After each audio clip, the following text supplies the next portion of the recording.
All right, Shalak, I'm sorry about that. Israel out here ran out of room. We're at 89 and 24. All right.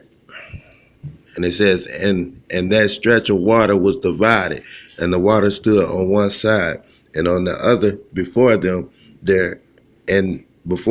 and their king, as he led them, stood between them and the wolves. The king stood between them and the wolves. All right.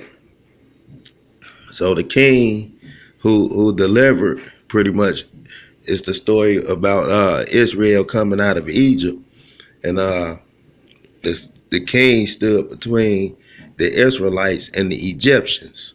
So at this time, the Egyptians is who pursued the Israelites as the wolves, right?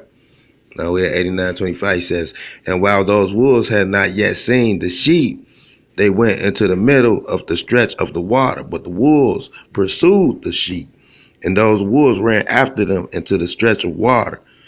But when they saw the king of the sheep, they turned to flee in front of him. So they seen the Most High Yah, right? And they turned around to flee from the king of Israel, right? But that stretch of water flowed together again and suddenly resumed its natural form, and the water swallowed up and rose. The water swelled up and rose until it covered those wolves. See that? So that's when, you know what I'm saying, the Most High, he had the waters resume its natural form, and they swallowed up the Egyptians. All right.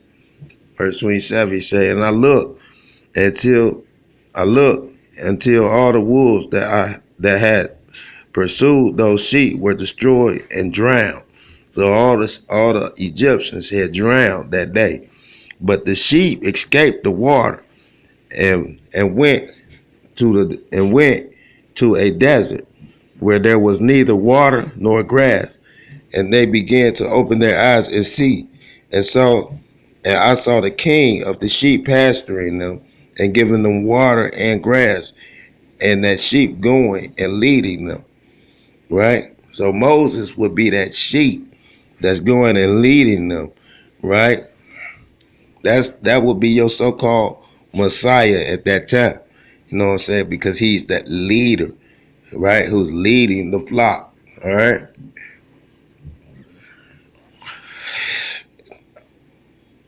All right. At 30, he say, after this, I saw the king of the sheep standing before them, and his appearance was terrible and majestic. And all those sheep saw him and were afraid of him. So see there? So when all Israel seen the Most High Yah at Mount Sinai, they became afraid of him. Right? At 31, he say, and all of them were afraid and trembled before him. And they cried out to that sheep. They cried out to Moses or Mosiah with those that were in their midst. We cannot stand before our king nor look at him. So see there. So the Israel say we cannot stand before the Most High Yah. See there, or look at him. Yeah. See, that's the part in the Tanakh. He say, lest we die. See what I'm saying? So you can see that it goes right along with the word of Yah, because you know what I'm saying. It's like one of the secret books. This 89:32. He said, and that sheep which led them again went up to the summit of that rock, and that sheep began to be blinded and go astray from the path which had been showed to them. But that sheep did not know. See there.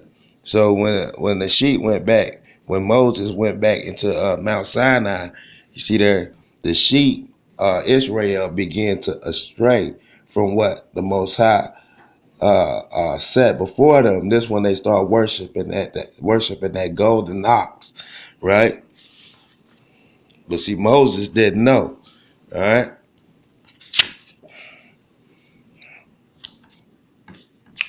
Okay. Check this out. 33.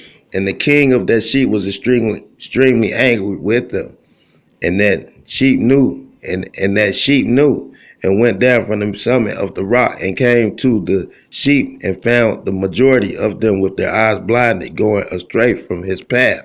See there?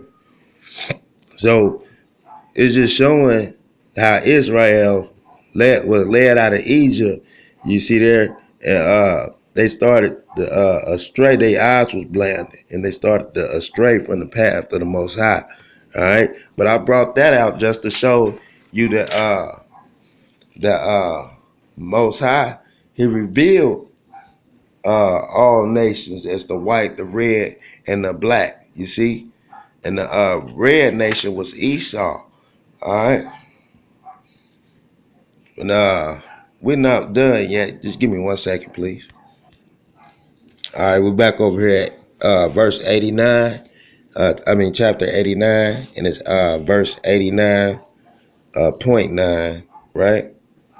And he says over here, 89.9, he says, and that white ball who became a man went out from that vessel, and the three balls with him, and one of them, and one of the three balls was white, right? So we know what I'm saying, that white ball, I would believe that would be like when Noah was born, right? Because Noah was clear, albino, right? All right, and one of them was red as blood, and we know that's to be Esau, right? And one was black, right? So we know that right there, that would be Jacob. All right, all right, all right. We're not done. I'm gonna stop this video right here and make a part 4. All right, Shalom.